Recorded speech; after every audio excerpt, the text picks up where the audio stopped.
And is there nothing more important than boards of directors working with the organizations to drive change? Everybody agree? Yeah. And how lucky we are, first of all, to partner with Diligent, Lisa, on really driving change. And to think about, as we look at, and Dottie, with the Diligent Institute, with your board report that you released all over the world showing differences. I think you show we're 24% women on boards. In the US, we think we're 27%, but oh, too slow, particularly for women of color. Everybody agree? We want to say how lucky we are to work with 27 different board organizations, and all of them working to really drive change and measure together. So whether it's 50-50 women on boards, or 30% club, or Latino corporate directors, and on, it is joining together to see these number changes. And at WBC, you know, we work with Equilar, and every month with Gwen and the team, we publish a report on public boards. And those numbers were trending over 22 months since we've been doing it.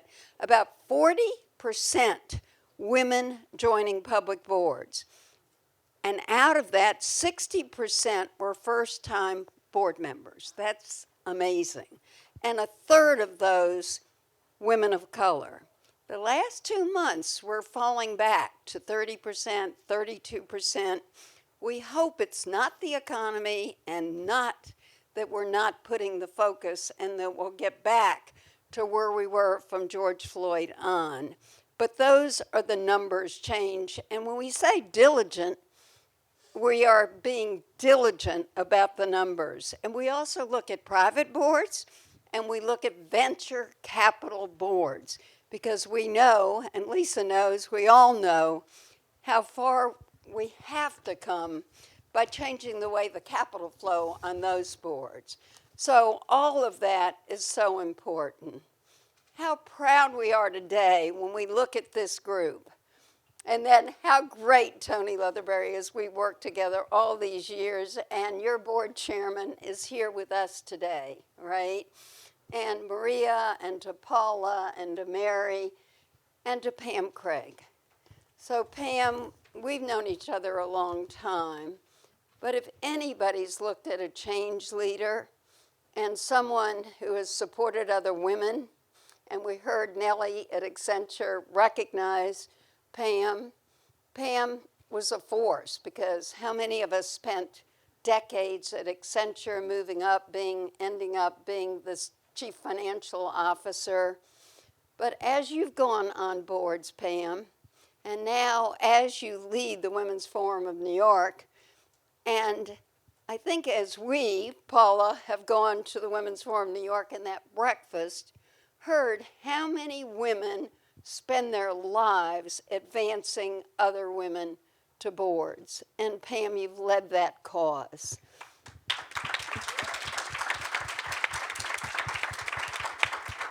The other big point that you've made, and that Diligent makes to us, is board leadership on committees, right?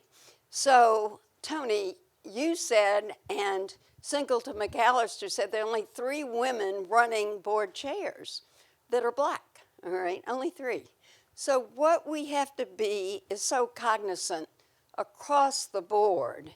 And Pam, we look and we can name each one of your boards and what you're chairing, whether it's technology or audit or gov, because each of you, Paula, Maria, we're just thrilled, because the group that we had was representing 19 major boards up here. And if we talk about leadership and drivers of change, we turn it over to this panel now, and we thank you.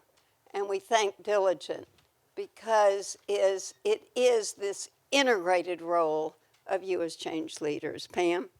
Great.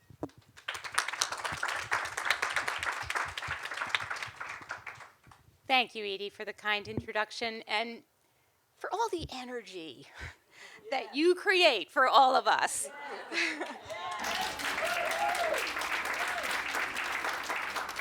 As Edie mentioned, we're both members of C200, and Kimber, our chair, is here as well, one of the big WBC partners. And Edie, you were a founding member there. And so, you know, Edie has been working on behalf of women for almost half a century, you all. I mean, it's really great. And so when Edie and I first spoke about this idea, about having women around a board table, we thought, okay, we'll be around a table, and we're going to have really accomplished, diverse women directors. So please imagine that we're around a board table.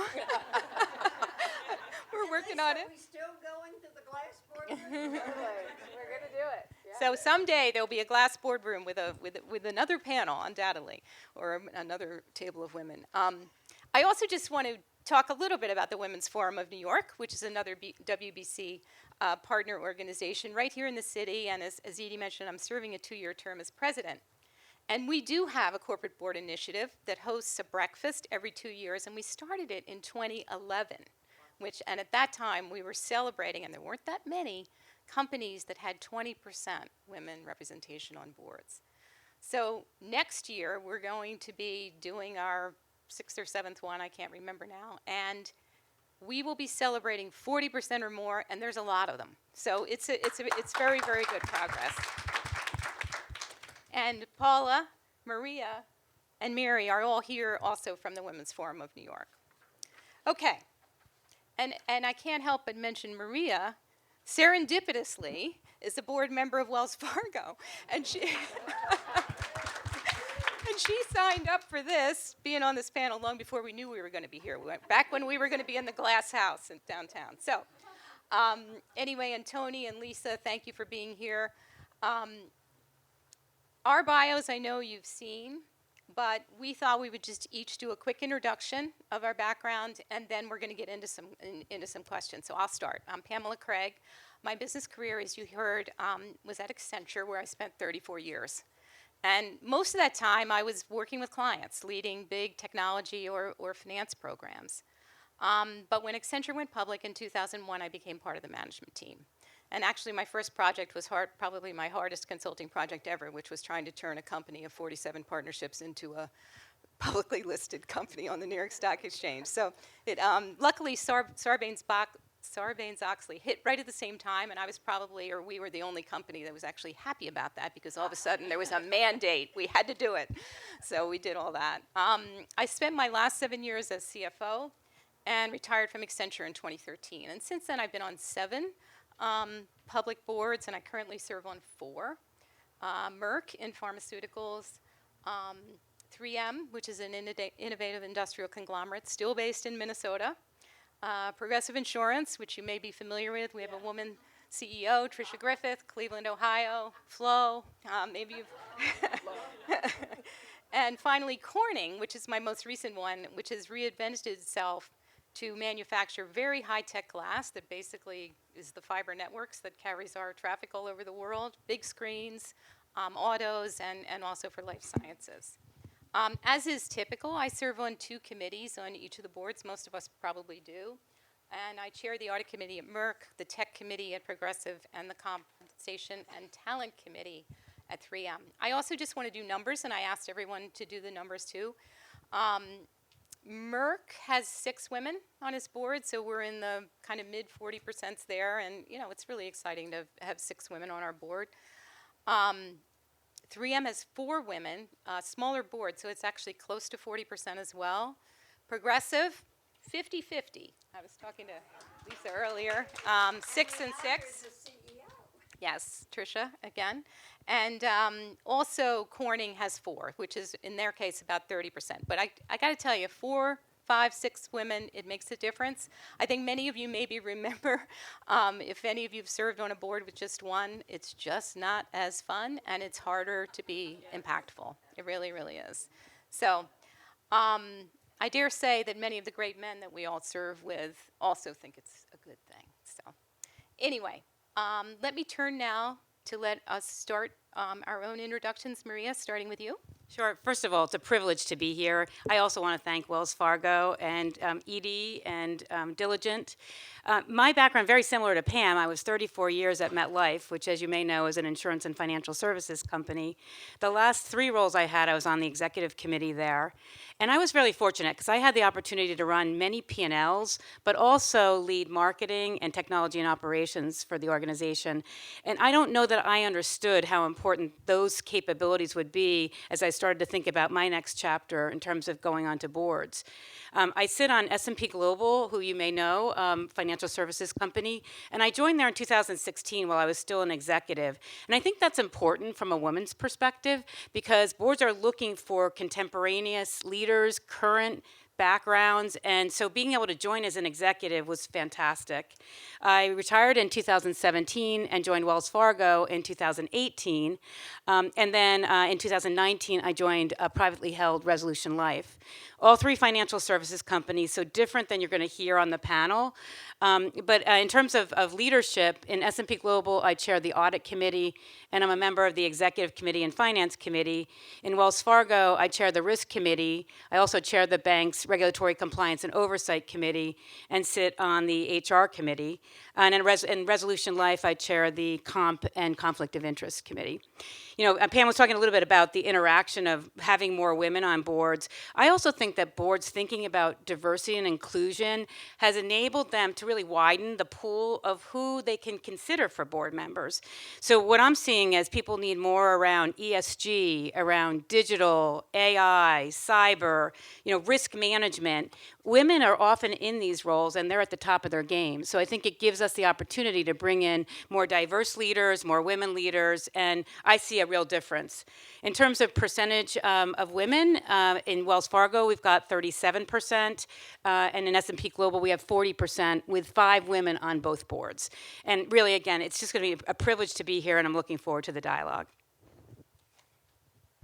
Thanks, Going Maria. this way? Tonie? Okay. Good morning, everyone. I'm Tonie Leatherberry. Honored to be here whenever Edie calls. I try to answer. Thank you again, Wells Fargo. Thank you, Diligent. This is a very important topic, very important day. I grew up in manufacturing and in consulting financial services. I've spent over 38 years creating opportunities to optimize businesses by integrating technology and coming up with overall business capabilities and solutions.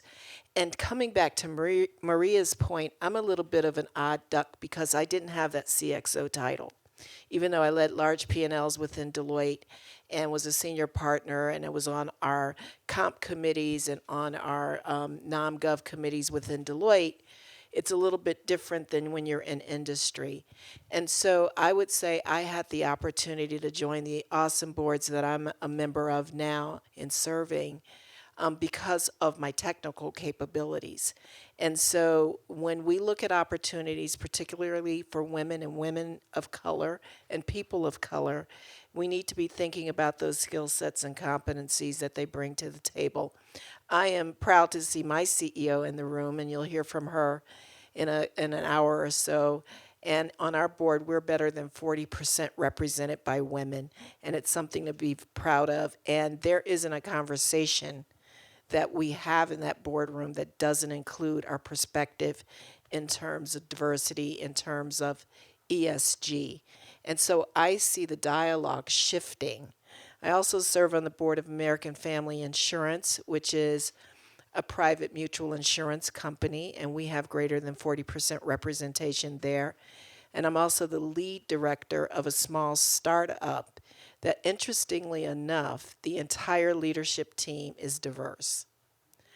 And the board is represented by greater than 60% of women or people of color.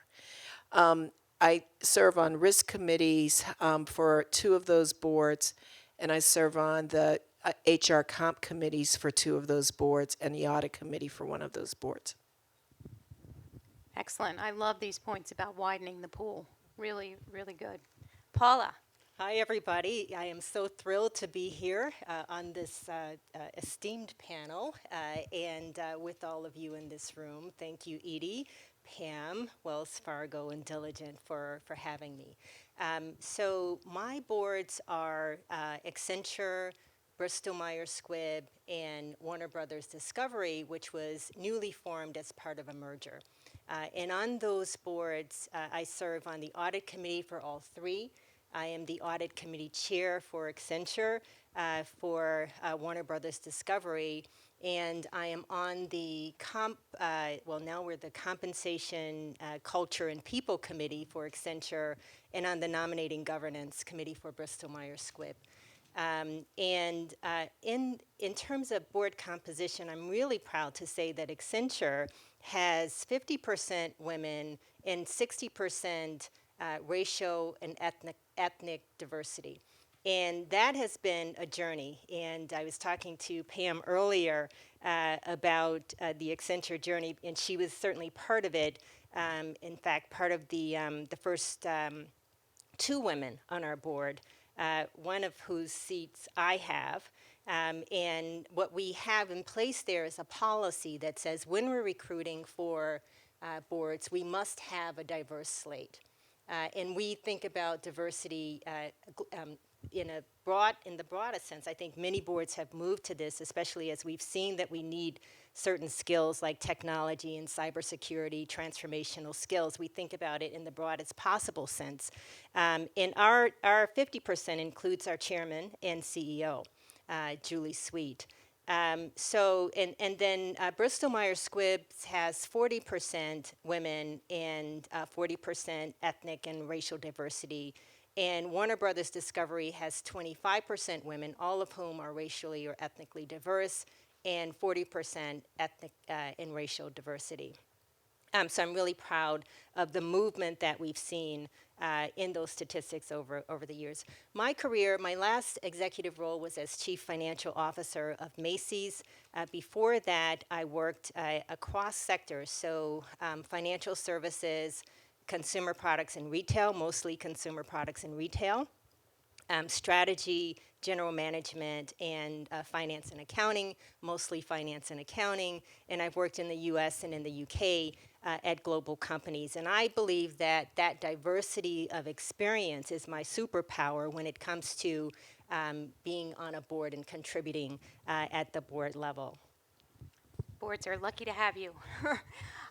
Thank you, Paula. Moving on to Lisa. Hi, everyone. I spoke earlier, but I'm Lisa Edwards, President and CEO of Diligent and incoming Executive Chair of the Diligent Institute. So for those of you who aren't aware of the Diligent Institute, it is basically primary research on issues facing mostly directors, but we mine about 5,000 proxies, 3,000 in the U.S., 2,000 internationally.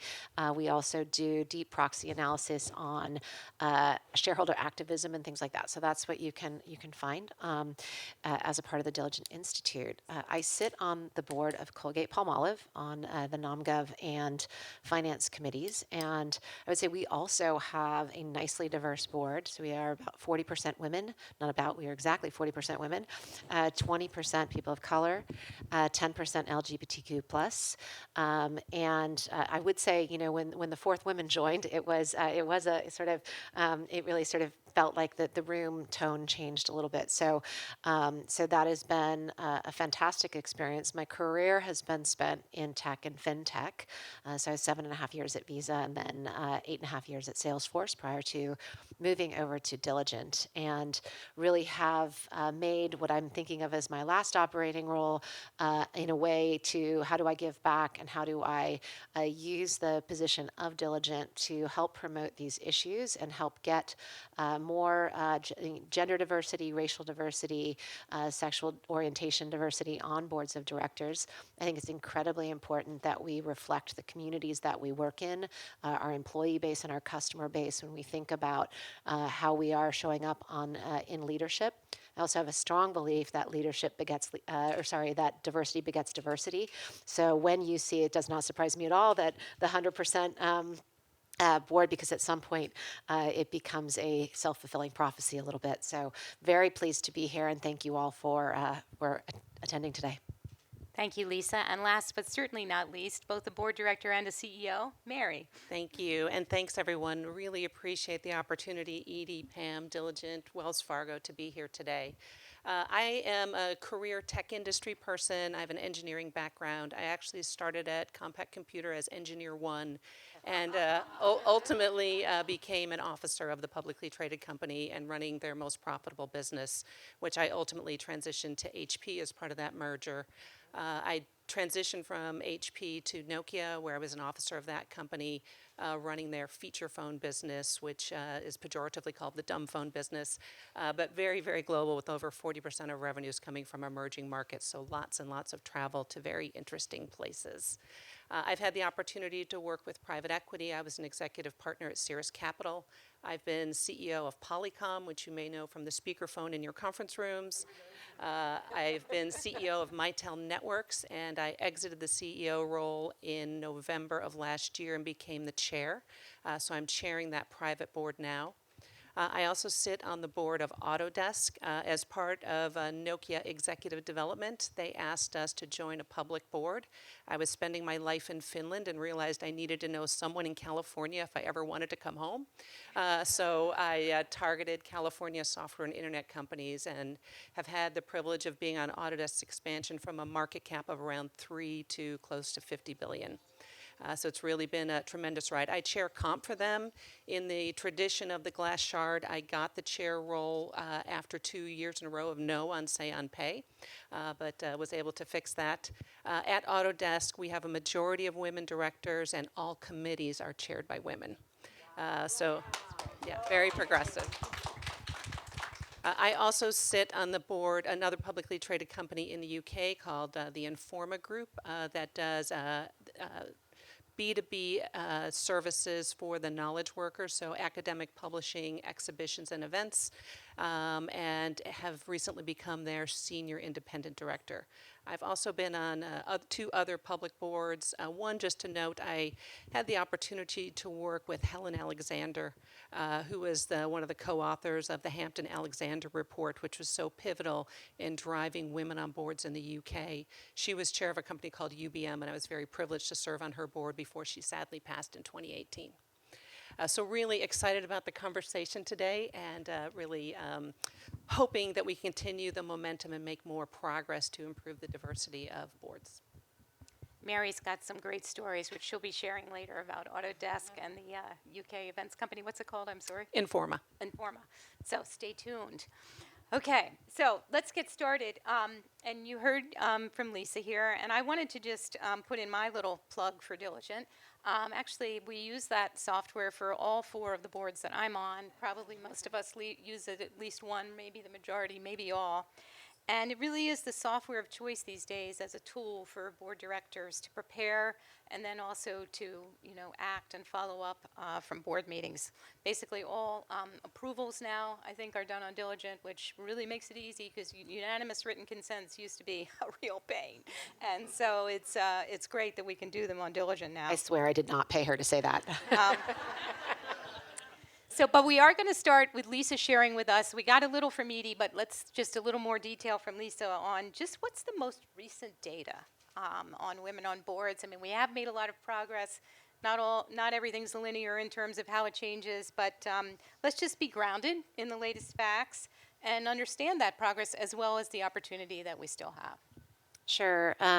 As Edie noted, we are in the high 20s on women in boards, and it really varies quite a bit globally. You see France at 43%. That's not a mistake. They passed a law in France requiring 40%. The EU has now followed suit, so we should see those numbers continuing to climb in Europe. Then there are places like the UAE where it's at 8.9%, but I think it's important to note that was 3% a couple of years ago too. So very slow progress, but some progress even there. When we look at the incoming class, if you will, of directors nominated to boards this year, the first half of the year was 36% women. So I always sort of look at what is the install base for the data geeks amongst us, and then are we marginally improving that install base? So the answer to that is yes. It's a slow path though. So if you think about the average tenure on boards, it's quite long. It's also longer for women than for, or longer for men than for women. So if the average tenure is long, then only around, between, say 10 to 20% is turning over every year. You actually need quite a few years of that overrepresented numbers coming in to really move the needle. So we're about 4% higher than we were a couple of years ago.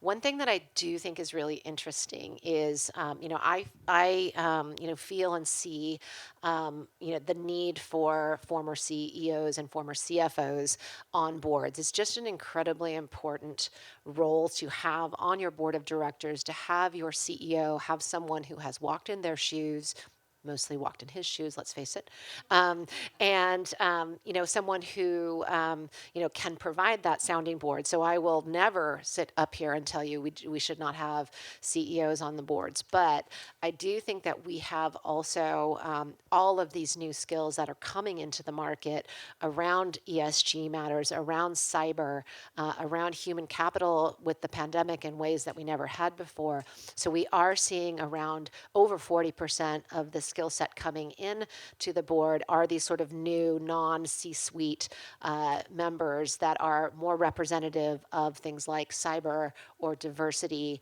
or sustainability. So I think these are all positive, sort of moves and going in the right direction. And, I think it's just sort of up to all of us on boards to continue the momentum around that. Great. Thanks, Lisa. So I thought what would be good to start with here is let's just think about the change of the last 3 years. There's just been so much that's happened in companies, with workforces, on boards, et cetera. The impact of the pandemic, we got to see the leaders up close and personal, I think, those of us who were on boards, just in terms of how that all worked. The challenges of recruiting during the Great Resignation, and how DEI improved or didn't during that period. And we're going to get to the future in a minute, because that's another whole bailiwick. But I would love to hear from all of you. Maria, why don't you start? Just reflect a little about these last 3 years. Sure. First of all, it's remarkable that we're all back here in person and nodding and smiling, and the energy you get from this is amazing. And yet, certainly my boards did really well in terms of moving quickly to digital, moving quickly to video, and actually governing well, very well, throughout the pandemic. For board work, we went from meeting 7-8 times a year, and then obviously with audit committees, we had our quarterlies, to once a week. We were meeting weekly on Sundays. We were engaged with the management team on the rapid change that had to happen throughout, first COVID, everybody then moving home, but then all the other things that came up as a result of it. Supply chain issues, all the issues related now to the volatile economic environment, the geopolitical issues. So boards were much more engaged, at least mine were, with the management team throughout the transformational change that had to happen. I'd say a couple things in terms of what happened for diversity, equity, and inclusion. Certainly for my boards, the CEOs stepped back and said, this is also an opportunity for us. It's an opportunity to bring in new talent. It's an opportunity for us to really understand the talent we have and start promoting people. So we saw our DEI numbers go up at every segment across both S&P Global and Wells Fargo. Wells Fargo went on also to report their first DEI report, which I think you heard from Bay earlier this year.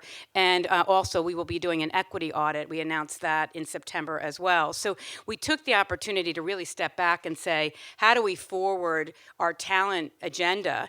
And in Wells Fargo, one of the best practices that we actually put in place during the pandemic was actually late 2020 2020 was a new head of diverse segments, representation, and inclusion. And I loved the panel that just spoke about the roles of DEI executives, because Wells Fargo's done something really similar, which is it's a much broader role than an HR role. It's all about the business. It's all about serving our customers and looking like our customers, serving underserved communities, and then also our employee base, and really creating the opportunity for the CEO to hear directly from diverse employees. So one of the things that they did, which I thought was amazing, is they started these, in addition to employee resource groups, they started executive leadership groups around Black and people of color, Latin American, Asian, and the most recent ones, women, which interestingly didn't exist. But these groups actually work directly with the head of DEI as well as the CEO, giving him input into how things should come together. And one other quick example of how the DEI agenda continued during this time period is S&P Global, where we had a CHRO. That CHRO was moving on. We brought in a chief people officer. And the board was very involved in that name change from CHRO to chief people officer. Well, fast forward 3 years, she is now the chief purpose officer, and she has a lot more things reporting to her than just HR. I'd love to hear from everyone on this topic. So, Paula, you want to go next? Yeah, I would just add that during this time, what was really interesting to see was how many CEOs were out front and center speaking out about the importance of diversity and really taking a stand against racism in particular. But it was also a time for us to take a step back and reflect on everything that we went through during the pandemic. You know, we were home in isolation, which again gave us the opportunity to sort of really see the ugliness of social injustice play over and over in a loop. And that moved people, and people were changed as a result of that. So you saw CEOs coming back or stepping out, taking public stances, coming back into the organization, looking at DEI overall, setting goals, being very public about those goals. The goals were much more aggressive, I would say, than they were before the pandemic. This is across companies. So we really saw some tangible movement, not just in the words, but also in the actions. And I think that's all for the better. And the challenge, of course, will be to make sure that we can sustain this sort of movement and interest in these goals and statistics. Exactly. Tonie, you want to add anything? Yes, a couple of things. I, interestingly enough, started on both of my boards during the pandemic. So I was that odd person that didn't have the opportunity or luxury of engaging with my board physically. You hadn't met them, probably. I hadn't, everything was Zoom. My interview was Zoom. I think my dog sealed the deal for Zoetis as he walked across the couch when I'm interviewing with Kristen, and I said, Ziggy sealed the deal, and I gave him a treat after that interview. But seriously, so you're isolated, and there is a culture within that boardroom that has been established. So there was a lot of reach out and engagement that way, a lot of one-on-one Zoom calls, if you will, to sort of build that rapport. One of the things that I will also mention, and doing a lot of work with Edie and others that are in this room, I see Balaji just walked in, we did a lot to develop boardroom talent before the pandemic even occurred. So I heard on an earlier panel someone say, we can't find the talent. Well, we knew where the talent was because we had been developing it. So whether it was doing analysis around boardroom diversity with one organization, or whether or not it was actually doing a series of development programs with the Executive Leadership Council, we were building momentum around boardroom talent. And so not a month goes by, or maybe even a week, where the phone isn't ringing saying, I'm looking for someone that might have this profile. And I think that is a good news story coming out of the pandemic. It's a little bit different. Excellent. Mary, I think you have a business story, which a business transformation story, which she shared with me the other day, and I think it'd be great for you to share with all of us. Yeah, so I mentioned I'm on the board of Informa, and so half the business, or less than half the business, is academic publishing, which actually pretty subscription-oriented, did quite well during the pandemic, so that was the bedrock. The other part was exhibitions and events. So imagine Hong Kong Jewelry Show, the Black Hat Conferences, Miami Yacht Show. They have shows in all industries. And so the company revenues went from 2.9 billion pounds to 1.6 year over year. So imagine that kind of just abrupt fall off. What was so impressive about this company is they reacted in a way that was very consistent with highest ethical standards, I believe, really strong values. So their stated objective was to provide protection for their employees, for their customers and customer relationships, and of course their brands. So they did the normal things that everybody was doing: freeze recruitment, look for low-hanging fruit on cost, try to postpone events. Thank you. Try to postpone events, and I will say, everybody thought we'd be back in the fall, then you had to postpone them again and convince customers not to take their money back. They did a lot of great things like that. But there were also symbolic things. The CEO, the executive team, and the board all taking salary cuts. We were meeting weekly as well. How bad is it going to be? Where's the bottom going to be? But then the team really believed in the value of their product. So they got in front of it with the city and actually did a new equity raise of £1 billion. They floated new euro bonds. So they graduated or emerged into 21 with actually the business at cash flow positive, with about $1 billion in liquidity, nothing coming due before 2023, and they accepted no government money. So it was quite an impressive story, all while, as I said, relentless communication to their employees about what opportunities were, and they provided choices to employees. Would you like to take a sabbatical at a lesser salary? Would you like to take voluntary severance at a nice package?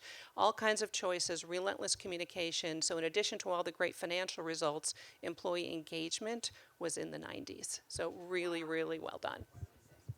Good story. Did you want to? Sure. Just a thought, kind of to pile on changes from the pandemic. I do think that human capital matters became a very, very frequent topic of conversation in the boardroom. And we, unsurprisingly, have data on this as well. The number of companies that talked about ESG related matters on nearly every meeting went up from 15% to into the mid-30s. The number of companies that rarely or never talked about ESG went from 20% down to 4%. I always have a question of who the 4% are, because I don't know how you get away with not ever talking about these issues, because ESG as a topic matter is so broad. But I do think when you look at the pandemic and you look at, there was George Floyd kind of at one end of it, but then there was sort of the, remote work, and how do you handle that, and the implications on real estate and your capital allocation. And then there was mental health, and then there was how do we get people back to work. And, it has been this sort of cycle of things where it's become a very, common topic of conversation in the boardroom, because it is so key to the health of the organization. And I think that was a, sort of a real awakening for a lot of boards, that this is something that we need to talk about on a regular basis. Great. So last week, the mayor of New York, Eric Adams, I saw him at a forum, and he was pitching heavily, get back to work. And as you can imagine, with the financial ecosystem here in New York, of all the things that go around these big buildings that we're in, you can see why he'd be saying that. And he was saying, okay, fine, start at 3 days a week, but go to 4. I mean, is that where we're headed? Do you think we're at 3 days, 4 days? I don't know. How many say 3 days? Yeah. 4 days? I'm a big believer that 4 days is where we're going to land. 5 days? Nobody's voting. What do you think? 2 1 days. day? 2 days. 0 days? 2 days. How about 2 days? Oh, interesting. Interesting. Okay. Well, we're a ways from that, I would say. But this is something that also comes up. I feel like at every board meeting, like, how are we doing with this? And I guess the bottom line is it's slow. It's probably going to take a while, and probably not going to go all the way to 5 days, which might be good from a quality of life perspective. Pam, are we allowed to say all of the above? Right, which is even more complexity, right? And more flexibility needed, et cetera, because every class of workers different.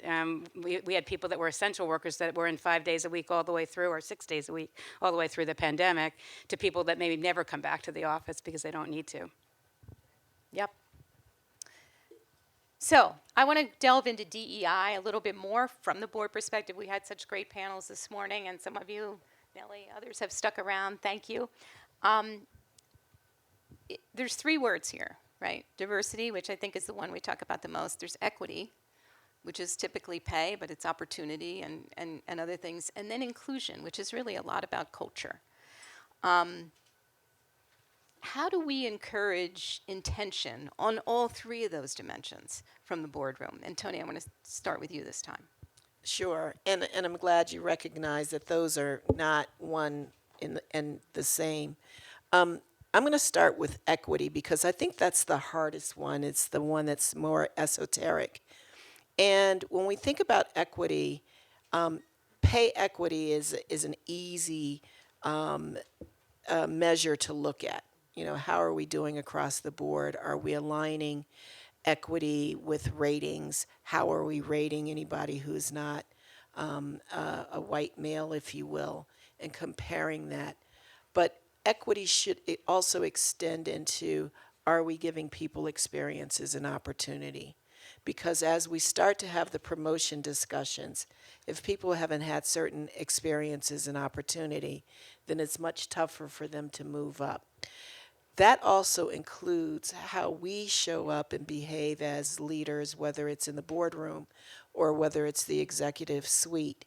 And what I mean by that is, who are we willing to take a risk on? And what do we need to do to make sure that they have an environment, the support mechanisms, and the sponsorship? Someone mentioned sponsorship in an earlier panel, to be successful.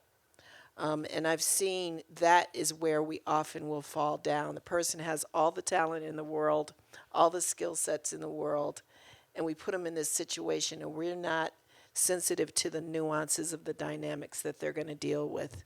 And that's where they then fail. And are we willing to allow them to fail and learn from that and continue to move on? So that's what I would challenge all of us with. Inclusion is definitely about culture. I couldn't agree with that more. And I think the best way you really can measure that is just doing these pulse surveys besides your overall engagement surveys, and making sure that you're asking questions related to inclusion. As a boardroom, in the boardrooms that I sit in, we will review that with the lead of talent on a periodic basis and make sure that we understand what those pulse surveys are telling us and challenging ourselves to how that we can do that differently. And diversity needs to be diversity in the holistic sense. And I'm going to put something out here that's a little bit sensitive.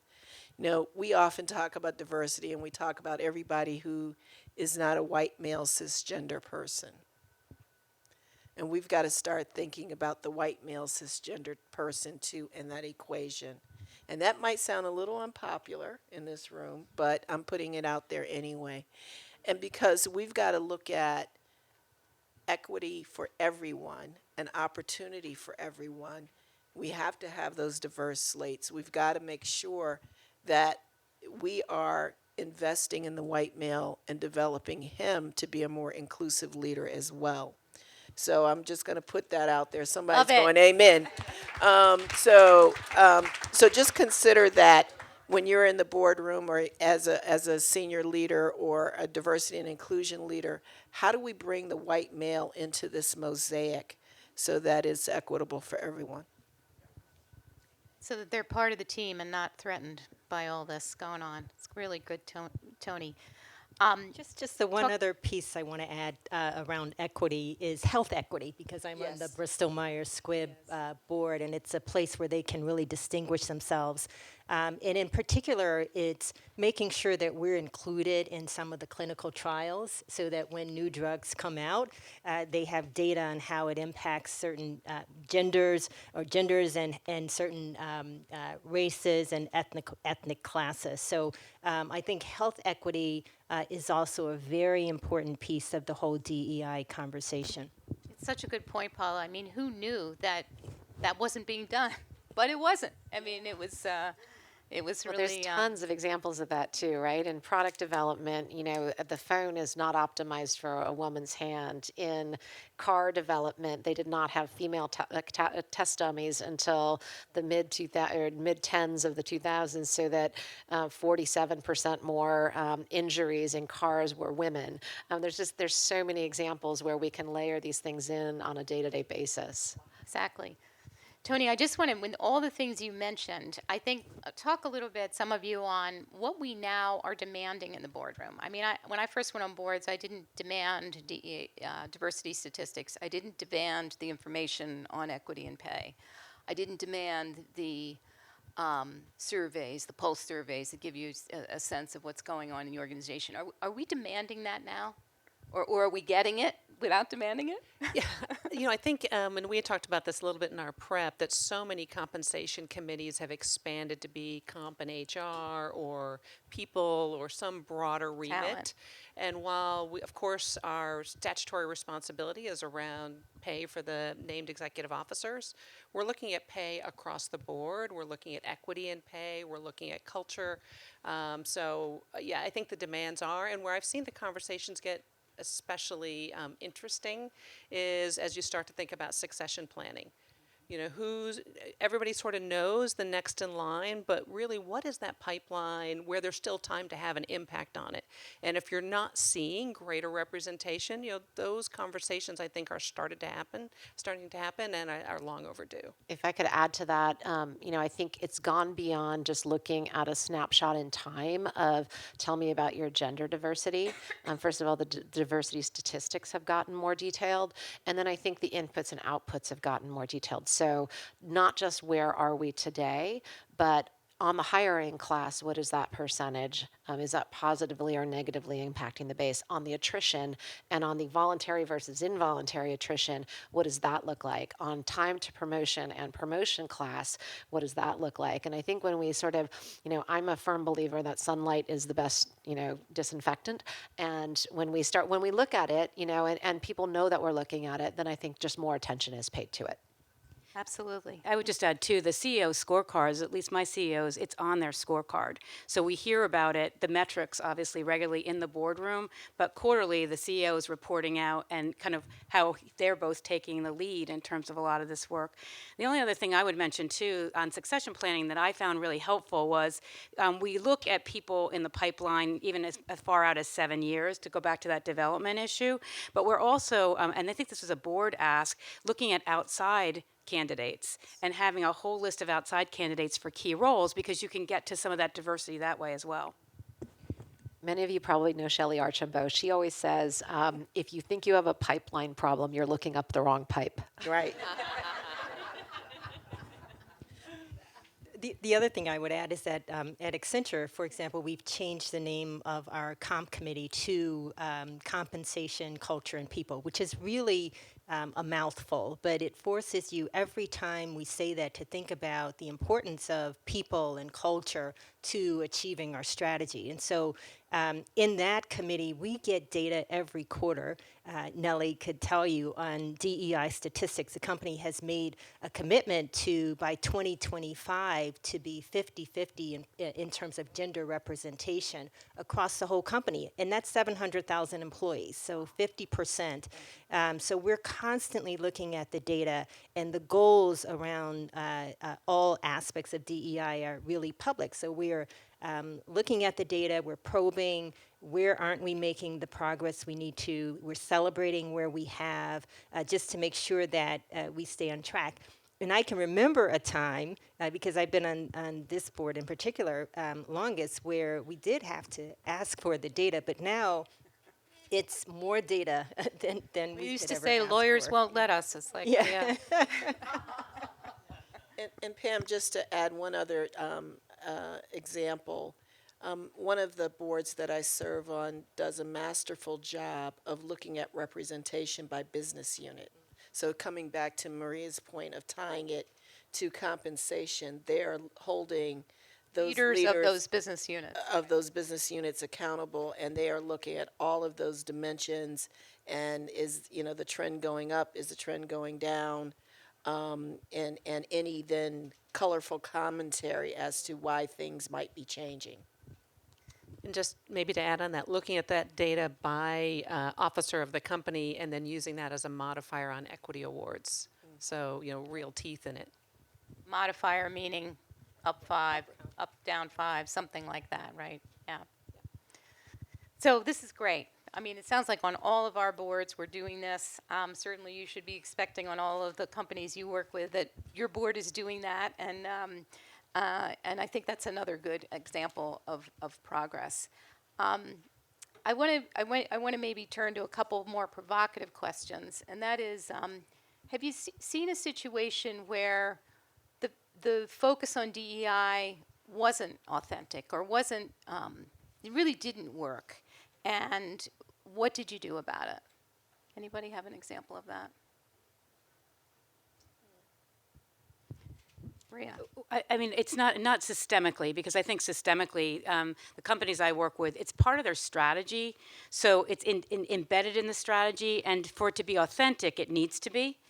So going back to if you're going to pay for performance, et cetera, it's got to be, you've got to have a reason to be doing this, and it's got to be embedded in everything that we do.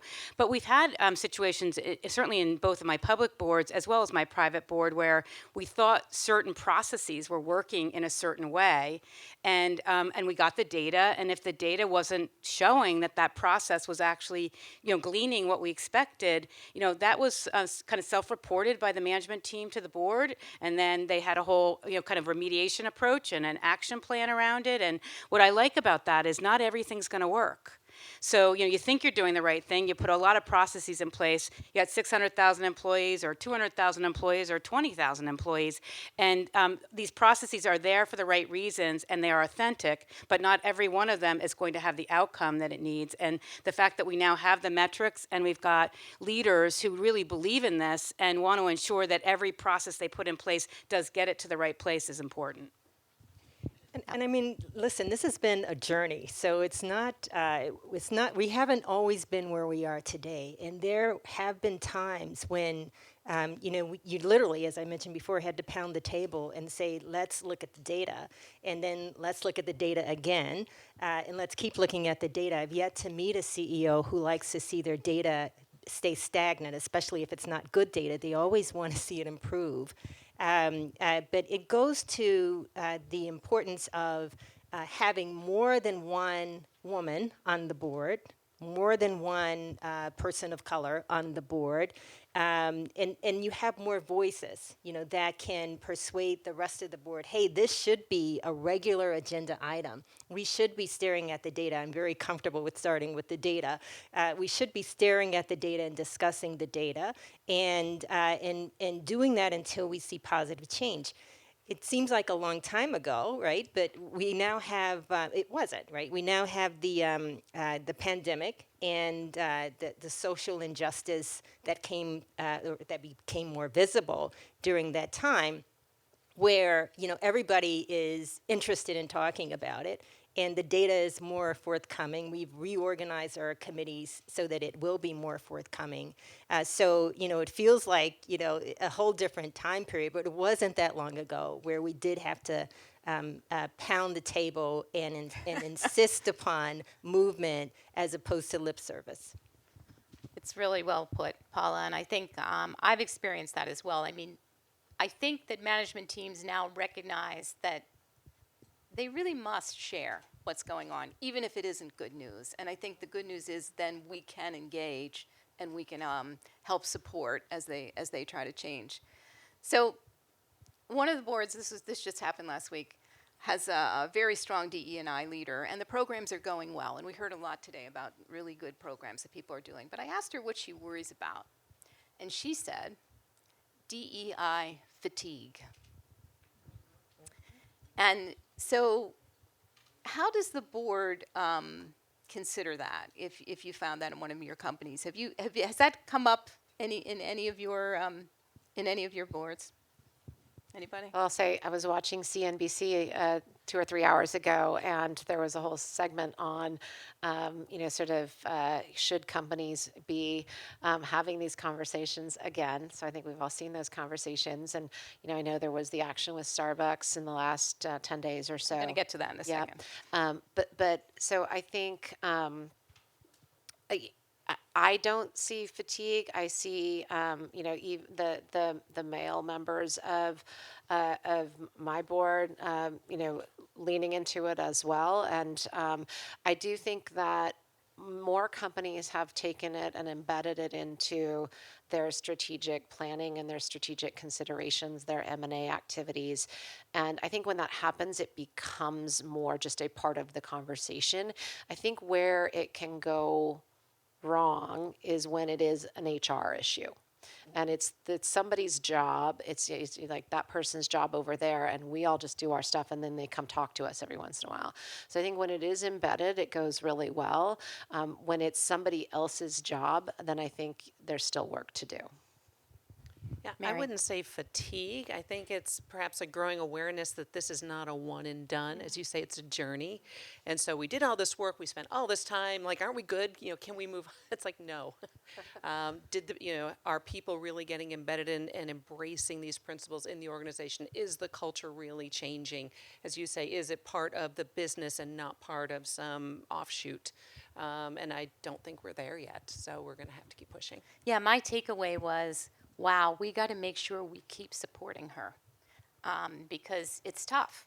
And when you're facing backlash, minimal as it is, and I love this focus on white men because actually they're graduating from college in fewer and fewer numbers. I mean, they're going to be. This is and so how do we make it the broader discussion about talent, and won't it be great when we are there and can truly do that? So Lisa started to mention the Starbucks thing. Have any of you heard of that?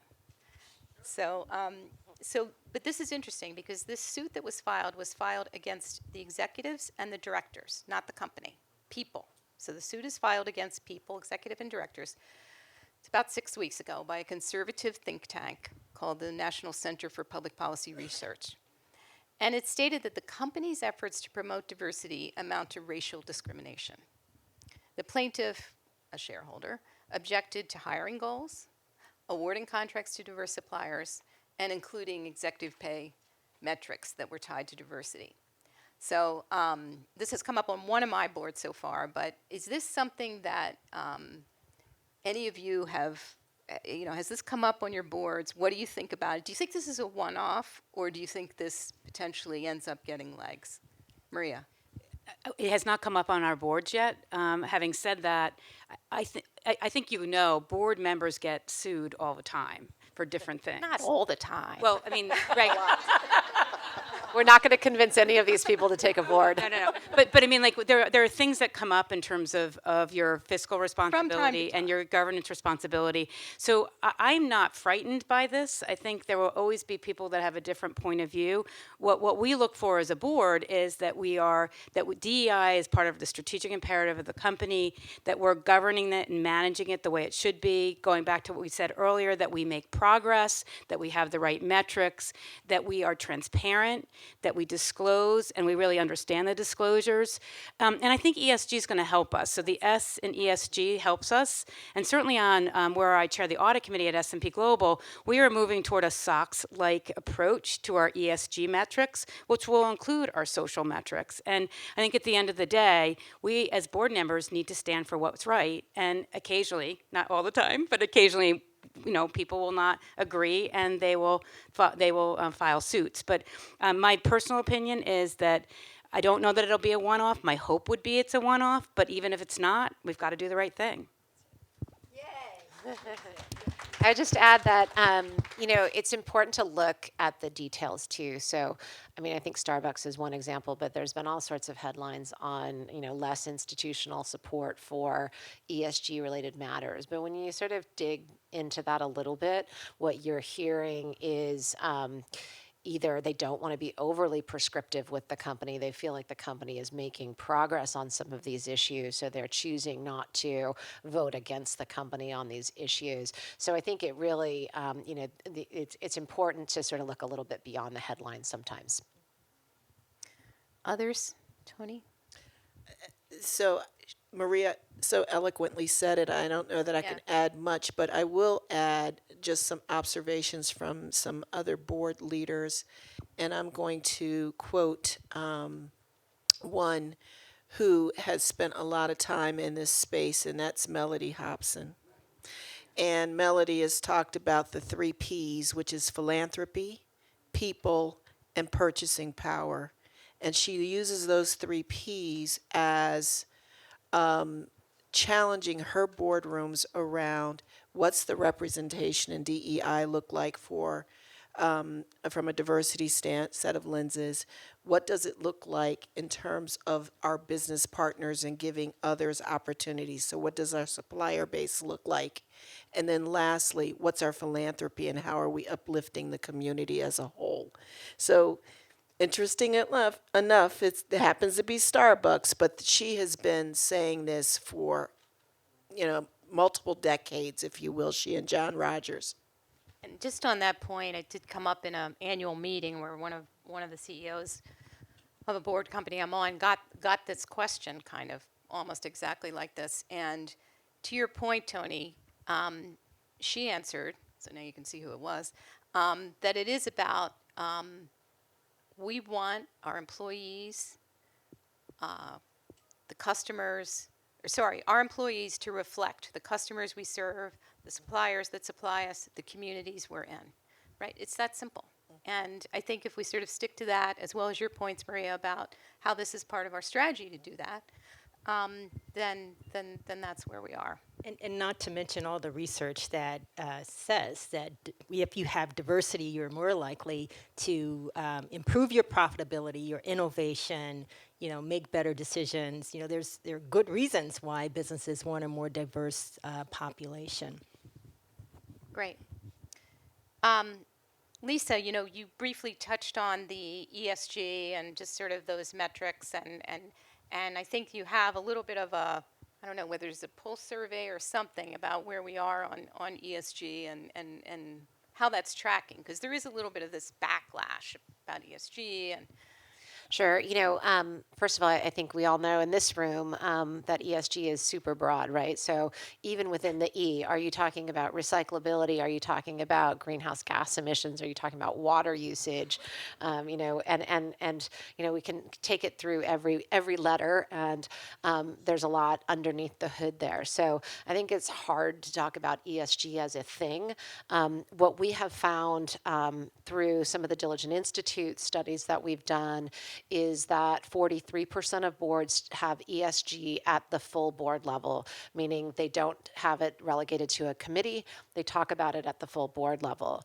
About 15% have it in a specific committee. Those tend to be companies that for whom ESG, and particularly the E, is an existential risk. So oil and gas, heavy manufacturing, that kind of thing. So they tend to have a separate committee that's what they focus on. I think you could make the argument either way. We also see it layered into Nom and Gov quite a bit.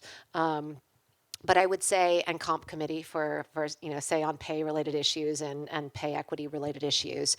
I think it will depend a little bit on the industry and a little bit on the nature of the company. And certainly I would say, I'd be shocked if the board panel here didn't say, we all talk about this at the board level, even if it is, committee specific in some ways, because it has sort of come to that, as I said, there's only 4% of companies that say they're talking about this rarely. So people are having this conversation in the boardroom on a fairly regular basis.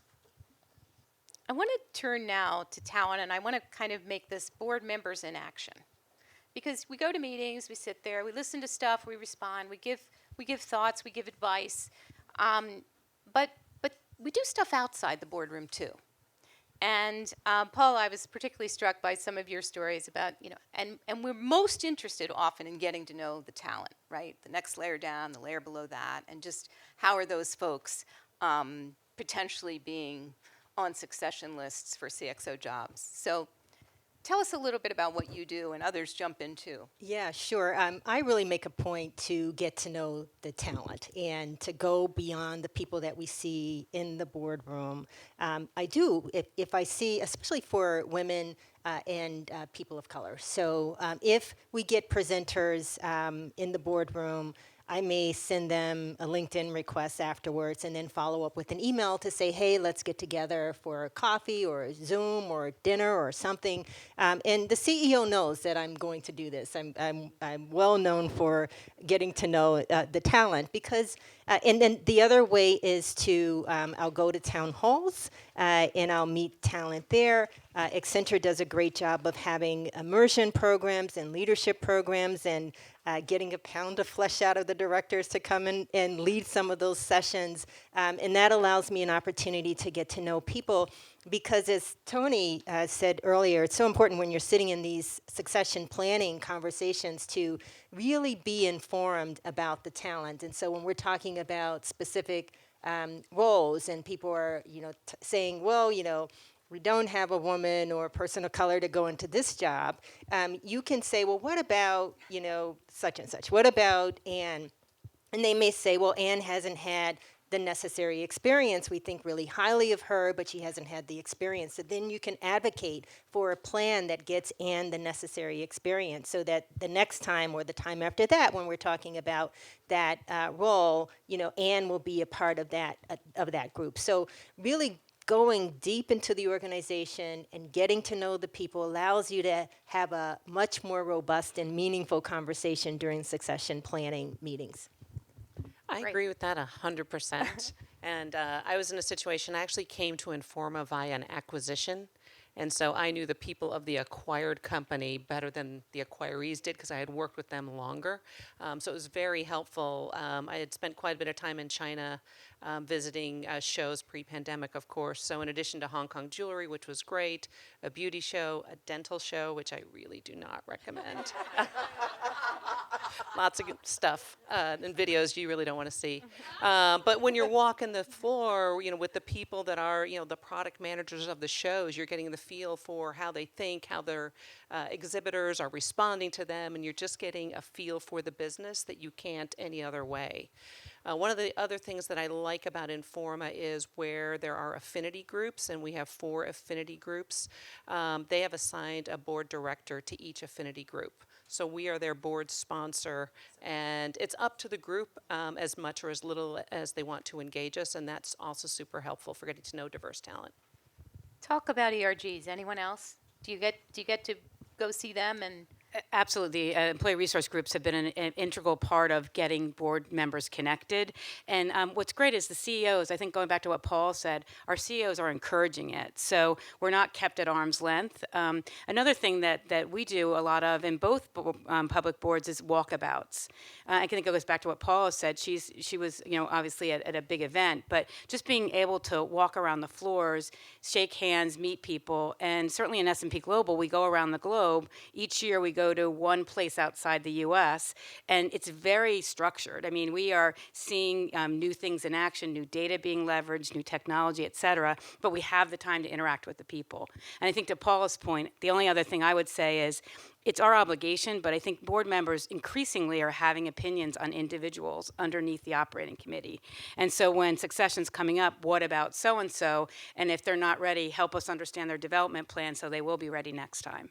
And it's so important because you get presented all this stuff. If you haven't met these people, I mean, you just sort of say, okay.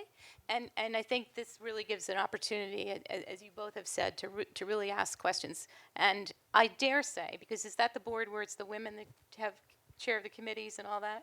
No. Okay. But I think the interest in ERGs, in my experience, has been the women and the men of color who took an interest in these and really did it. And I think we have to encourage all to do it. Any other thoughts on stuff you do outside the boardroom? Okay. Last topic on people, and yeah, we're doing fine. the SEC has just put in new pay-for-performance rules, and they're intended to better show the relationship between executive comp, actual executive comp, what people are paid, and the company's financial performance. And they include in there required total shareholder return, TSR, and net income. But these rules go into effect now. In other words, the next proxies that are issued anytime after December, it's going to have. We have to be ready for this. And Tonie, I know you had some comments on this. I mean, is this new rule good? The jury's still out, in my opinion. I think the intent is the right intent, but it's complicated. And Roxanne and I were just talking about this earlier in terms of what companies are going to have to do, because to your point, it'll be in the 2023 proxy statement, and it's a lot of work. It's going to require you looking at analysis to understand which internal financial measure you're going to use, because there's going to be two from the SEC and then one financial measure that you can elect to use. And you're going to have to do the analysis to say what is the best measure to put you in a good light. The second thing that's complicated about it is who is your peer group. And so whether or not that's going to be at an S&P 500 level or within your industry, you're going to have to look at the selection of that peer group and run the analysis based on that. At the end of the day, this actual compensation, actual pay is an interesting term because it's really not actual. It's a theoretical actual, as we called it in our boardroom. And so, as you look over time, you'll get better at this analysis and understanding it. With that, you're looking at the CEO, and then you're looking at an average of the executive team, the named executives. And that average can change also because we all know that the executives and the CEOs will change out over time. So I think it's going to Because it's 5 years. You have to. yeah, and it's 5 years. So it's going to be, 3 years, I think, now, and then it'll be 4 years next year, and 5 years, the subsequent years out, it will be this 5-year view. And so the jury's still out, in my opinion, because that's a lot of variables that you have to consider as you're rolling it out. Yeah, and I think on the pay, it's probably less theoretical than it was before, but it's still It's still theoretical. not actual. Particularly for industries where there's a big equity component in the Right. pay, the swings Right. could make the ratios nonsensical. And whatever day you value that equity on could be good or Could really Well, flip. and it's not necessarily new, right? I mean, my first job when I graduated from college in 1989 was executive compensation consultant, and we were tying company performance to executive pay. Most companies recognize that humans are coin operated, and you should try to align those things and reward them for doing things that build the shareholder value in the company. So I think a lot of companies are doing that. I think the more interesting piece is the layer below that, where I don't know if Maria Colarusso is in the room. I think she's coming here later.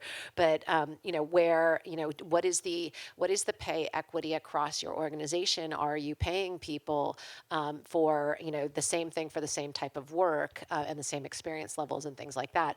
I think most companies have a peer group that they compare themselves to that is pressure tested in the proxy. Absolutely. So it feels a tiny bit redundant to me, but I'm open to see.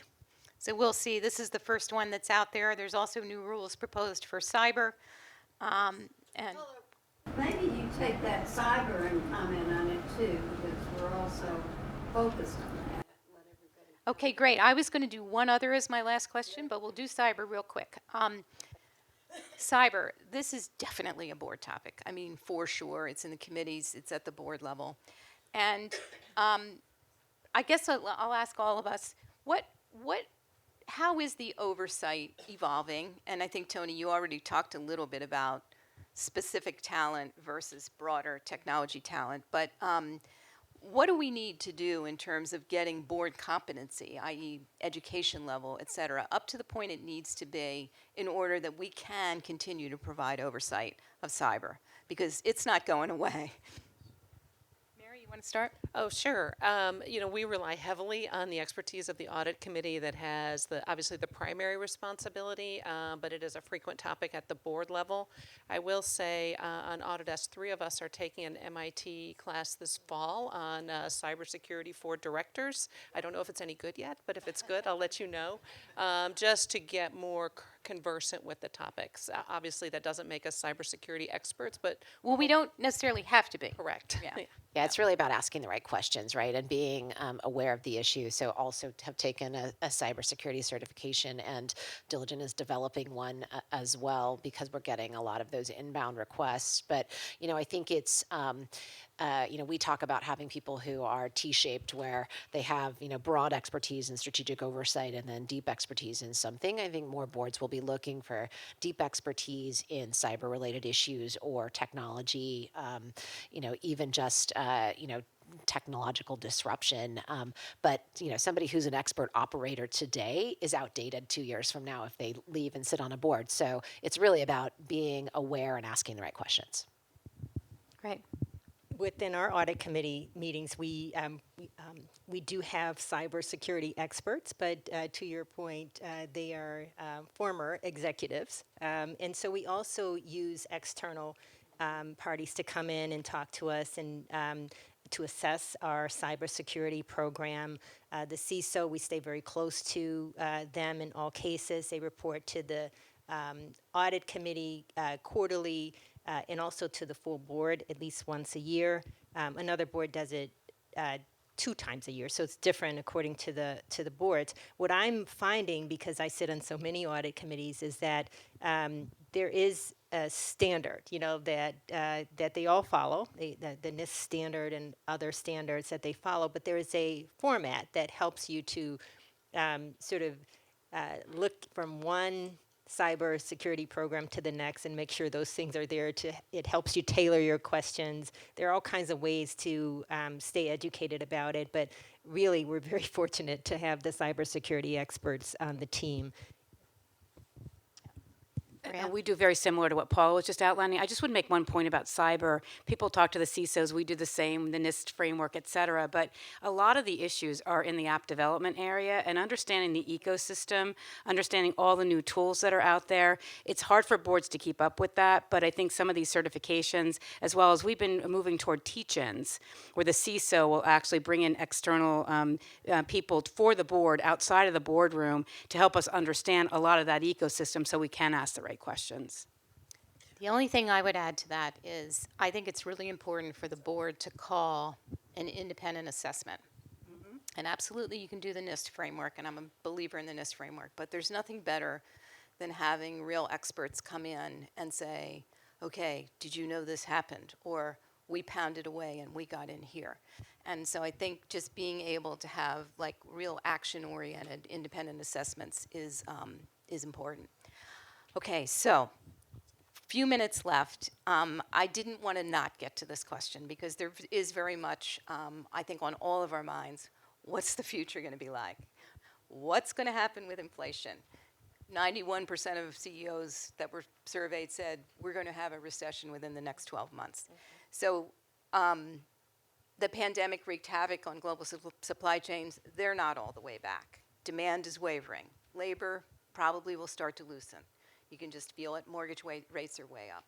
So what are the best companies doing to prepare for that? And we'll just go down the line. Mary, you want to go first? I think global diversification is really important in this era. When all the things went on with the UK budget that we've sort of been, glued to CNBC watching lately, it was a comfort that a UK-based company was able to send a note saying, we only have this % revenue in the UK. We are a global company, so we are impacted, but it's not wiping us out. So I think diversification in portfolio and geography is important. Yes. I love that one. I would say, it's also boards plan for this. We have enterprise risk matrices for a reason. And so, I would say, if boards haven't really taken a hard look at that risk matrix and said, have we really thoughtfully had planning around the high risk issues, then now would be the time to do that. Great. Mine would be scenario planning. think if you can get companies to really think about what are likely scenarios here and start to play them out, then if one of those happens, it's not emotional. It's like we said we were going to do this if this happens, and that's what we're going to do. I was going to say scenario planning too. You know, one of the Paula and I, the accountants. yeah, one of the things that the pandemic taught us really is how to manage through uncertainty, and scenario planning was a big part of that. During the pandemic, very often we didn't know which scenario we were on because things were changing so rapidly. So you know, we can also bring in some external speakers to put some of these big macro events into context, so we can bring in, you know, global economists.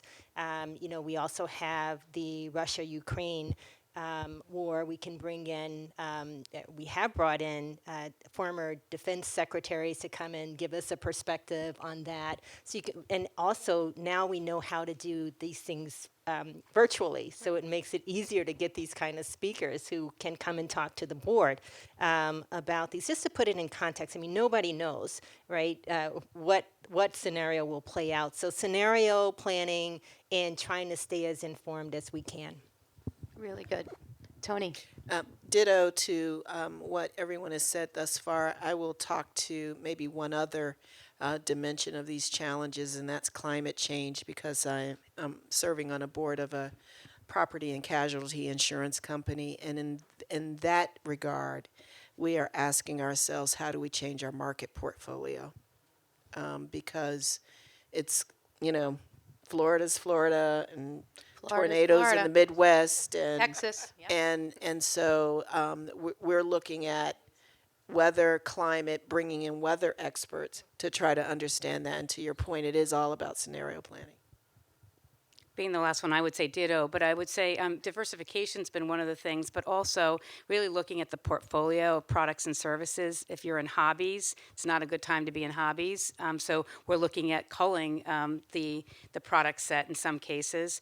In risk management, historically, everything was a little linear, and this is a very different recessionary environment we're going into. So as a board, we're pushing on tipping points and triangulating all the different things that are going on, and that gets to a bit of the scenario planning. And we're also looking kind of across the world at, you know, we just did a tabletop exercise on China as an example at S&P Global, where we were taking all these different aspects into consideration. And while the board wasn't directly engaged, we got all the report outs. In other cases, we're directly in that scenario work. Wow. Great answers. I'm going to end this a little early because you all have been so patient sitting with us all this time. Thank you. Please thank our incredible panelists.